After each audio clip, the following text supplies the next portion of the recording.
Dan bagi muslim yang Allah SWT mudahkan punya perusahaan, lakukan apa yang Nabi SAW lakukan.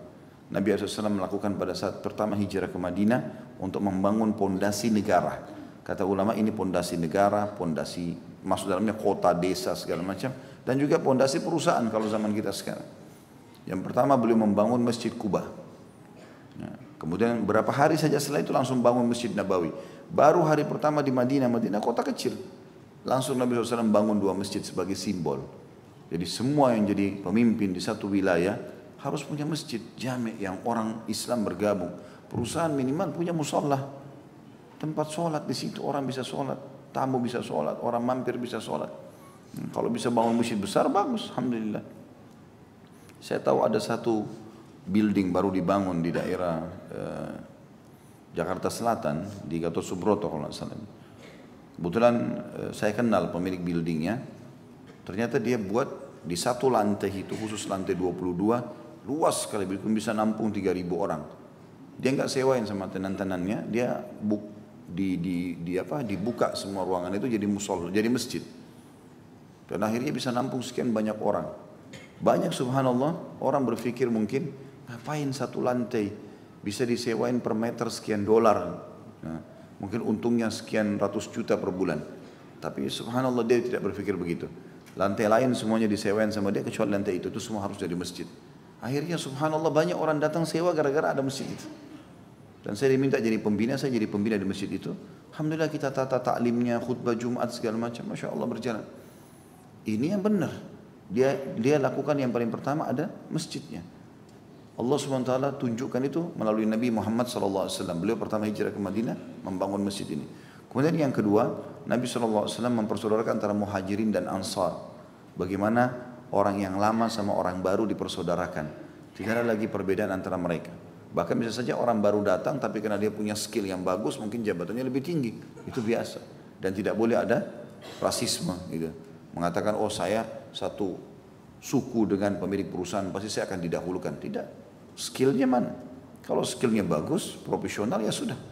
Begitulah yang diajarkan oleh Nabi SAW. Kata Nabi SAW, Inna Allah yuhibbu min abdin idha amila amalan an yutqinahu. Allah suka sekali kepada seorang hamba yang kalau mengerjakan satu perbuatan dia menguasainya. Ada profesionalisme di situ. Dia profesional dalam bidangnya, maka dia bisa mendapatkan jabatan yang tinggi, itu wajar. Dan tidak boleh kita merasa, oh kenapa orang ini, saya sudah lebih dulu orang ini baru masuk kok kenapa dapat jabatan dan segala macam. Itu sudah begitu Nabi SAW tunjukkan bahwasanya orang yang berhak mendapatkan yang lebih baik ya lebih baik.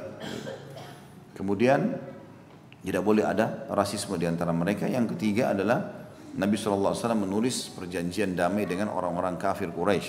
Artinya kalau ada di perusahaan, kalau misalnya ada satu perusahaan dia punya pegawai muslim sama non muslim, maka ini harus ada kesepakatan, ya kan? Tidak saling mengganggu.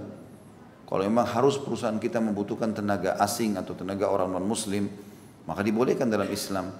Nabi SAW menggunakan jasa tawanan Badr.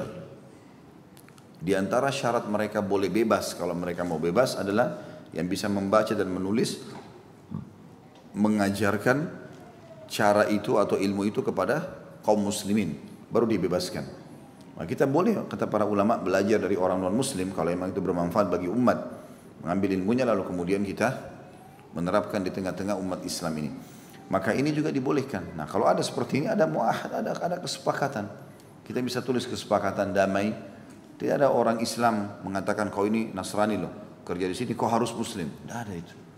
Karena dalam Islam konsepnya la ikraha fid din, tidak ada paksaan dalam agama kita. Tidak ada dalam Islam diperintahkan wajib kamu harus begini dan begitu. Tidak ada dalam Islam itu. Jadi kita tidak maksudnya kau harus masuk Islam karena kau ada di negara kami, karena kau ada di kota kami, karena kau ada di perusahaan kami. Tidak ada itu dalam Islam. Tidak ada paksaan.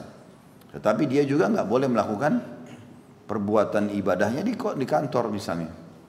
Ya, karena ini ritual tidak boleh. Misalnya. Maka itu semua termasuk hal yang baik yang diterapkan oleh Nabi SAW, dan ini kita tarik dalam aplikasinya tentunya. Ya, karena Nabi SAW lebih besar lingkupnya, dulu negara, tapi kita tarik kepada hal-hal termasuk lembaga pun bisa diterapkan fondasi yang baik ini.